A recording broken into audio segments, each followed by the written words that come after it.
Hey everybody, my name is Jim Ratto Jr. I just want to add my voice to the many voices about those that are politicizing the death of Nancy B Doe. Nancy Doe, you all know, she served as the first lady for 9 consecutive years because Doe took power in 1980, right? Right after the Rest Riot. But I want to give you a backdrop. So when Nancy Doe, I'm told from the interview that I watched, right? Nancy Doe said, I went to the mansion to go and see George Weah so that I can get my husband benefit and get my retirement benefits. But I went there multiple times. Every time I go there, he would tell the people, hey, I don't want to see that lady. She is not good. And then the day that he was ready to actually see me to talk to him, it took me 8 consecutive hours. I was in there. And every time I go, he would tell me, I'm not here. And the day he actually made his mind to see me, she said, I quote, it took me 8 consecutive hours before he would see me. And then when we got there, it was a long table conference. I'm quoting, the late Nancy B Doe. So it was a long table conference. All of the big boys were sitting down there. Buffer Chimo, all the guys were sitting down there. And I pleaded with them, can I get my husband benefit? Can I get my retirement benefit? I served the country as a first lady, former first lady of this country. Even though my husband did what he had to do, but I think I deserve better to get my benefit. And George Floyd get the audacity to hold the woman in contempt simply because the woman never voted for him. Her son and her never voted for him. So he held it against them and began to talk to the woman the way he talked to the woman. The woman began to cry. So I'm like, George Weah, how can you be so heartless? Show some remorse. Galatians 6:7, be not deceived. God is not mocked. Whatsoever a man sow, so shall he reap. At that point, the lady, she's old. She's pleading with you. You empower. She wants you to give her a help. She wants to use your good officer to be able to get her husband benefit and get her retirement benefit. But in that particular meeting, you talk to her the way you talk to her, and she don't like it, get the audacity to talk to an ordinary woman. In the first place, I want to say to you, the grand jury that voted for you, I don't know what they were thinking when they get wrapped in their hair, because I don't think you deserve to be voted for. Because why?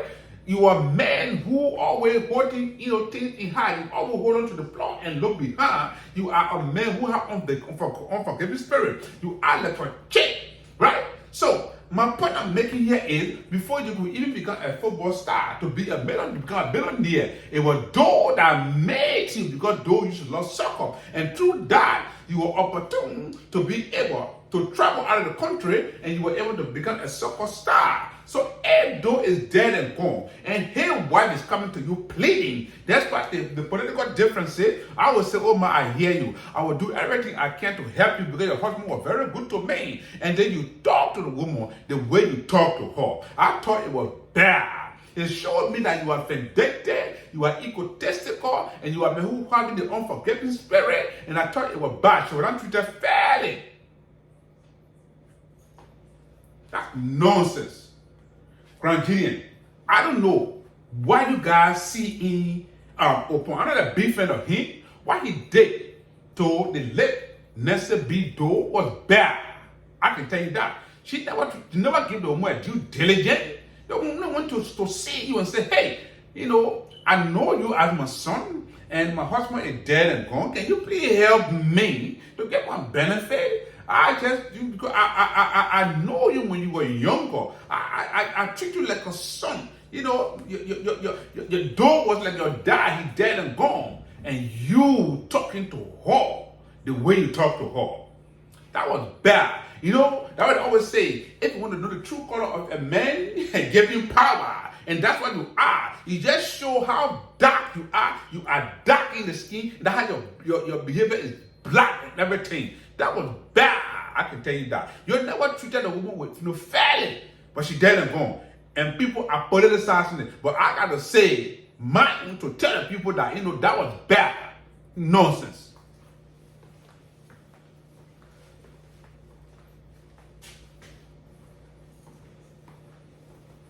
Now let me speak with let me speak to Madam Sirleaf. Madam Sirleaf, I want to say to you too, and the old man said, you see, Madam Sirleaf, she's a woman, but she got a man heart. She don't show no remorse when I went to her. And let me tell you a little story, a backdrop. The old man said, 1979, my husband was actually like with the rest riot. He was in Congo town, and it was hot. He was patrolling back and forth. He was tested. He needed water to drink. And he knocked on the door of a Congo woman. And the woman said, no, I can't give you a water. And then later on, Madam Sirleaf's mother came out and said, hey, soldier, how can I help you? He said, I need water. I'm thirsty. And Madam Sirleaf's mother went back into the house and grabbed a bottle of water and said, soldier, I'm giving this as a love from my heart. And Doe is stuck with Doe, and Doe a year later, Doe became a president, and Doe said, hey, as a lady, last year, when I was patrolling, a lady gave me a bottle of water when I needed it the most. Can somebody find her? They found the lady and took her to the executive mansion and said, hey, what you did to me got stuck with me, and I just want to pay you back. Now I'm the head of state, I'm the president. What can I do for you? And the woman said, hey, I did that out of love, but if you want to help me, my daughter have problem with the late William Arotapa Jr., and so I want you to help her and give her a job. Then the old man said, well, then he was able to send for Madam Sirleaf to join the politics in Liberia, and through that, the old man said they were seeing one another. But I'm not going to go to that. I'm not going to go into that. But the point I'm making here is, Madam Sirleaf, if Doe were able to help you through your mother, because your mother got a good heart, and next thing Doe is coming, at the time you served me as a president for 12 consecutive years, you are a woman. Despite the fact that you people were the cause of the war that actually took lives in Liberia, devastated Liberia, you were supposed to be the one, hey, I'm a woman. I know your husband, we killed him because we brought a war here, but I will make sure as the president in my capacity to make sure that I give you all your benefit. Did you do that? No. But the woman said, hey, the woman is a female in a man body. She made me to cry. She didn't give me my benefit, and up to this time I was struggling. The only person that she talked about is the child tailor. You know, the child tailor he gave his son 2 cars with me. I told me, and he was able to give me some money. And so child tailor did good. I'm not a big fan of child tailor because he devastated Liberia because he went up power so bad. But I think what child tailor did, that what you guys would have done. But you never actually served the woman due diligence. She dead and gone. And people are politicizing it. But again, when you are pointing one finger to somebody, the rest of them coming to yourself. You guys at the bar. And that's not good. Again, to the bereaved family, I want to express my condolences to you guys for the loss of your mother, your auntie. Death is inevitable, and life is unpredictable. And because of the unpredictability, it's volatile. Your dad is gone, and your mother is gone. But I'm just expressing with the kind of platform we got, we have to speak for those who cannot speak for themselves. And I came across an article that you wrote, Mommy. I thought it was well penned. You dealt with this heartless guy they call Opon. I'm glad that he's only said one term because the guy he behaved like a chick. You know, as a nation president, you don't look at everything. People looking up to you to be the father of the nation, but you hold things in your heart, and that's bad. So, Mommy, thank you so much, but I'm sorry for your loss. And the Grand Genius, I want to say to you guys, why did you guys vote for George WEAH?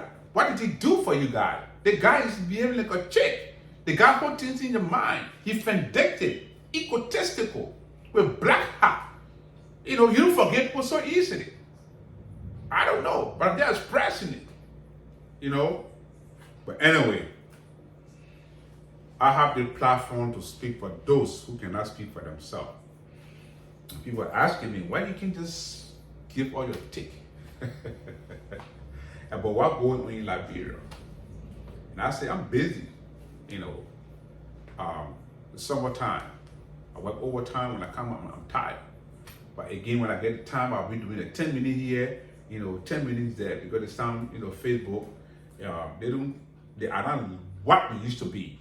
So I just thought to add my voice to many other voices to speak for those who cannot speak for themselves. For me, I fear nothing but to do wrong. I will speak truth to power, and I will not. I am not a dramatic podcaster. I speak truth to power. And sometimes when you speak truth to power, people think that you are being disrespectful. But I'm not disrespectful. I just being candid, and I just speak for those who cannot speak for themselves. And nothing personal, but I just want to express myself that the old man, the way she was treated, she was not given a due diligence. She dead and gone. Whatever that you sow, you can reap it. Thank you for watching. And those of you that are watching my YouTube channel, I want you to actually subscribe to my channel. And those of you that when I'm uploading it on the Facebook because it's a recording, I want you to please follow, like, and share. Thank you. I'm Jim Ratto Jr.